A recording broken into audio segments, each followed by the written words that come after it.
My forever, my friendship forever. Eating food.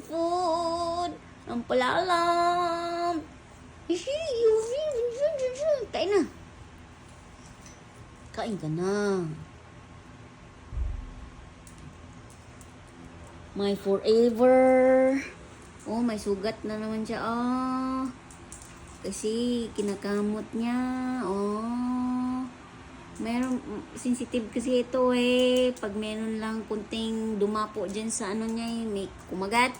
Aba, asahan mo, ganyan na yan siya. Okay? Hello! Busin mo na yung food. Kainin mo na yung food. Sige na. Pinakawalan ko na naman. Magkakalat na naman ito.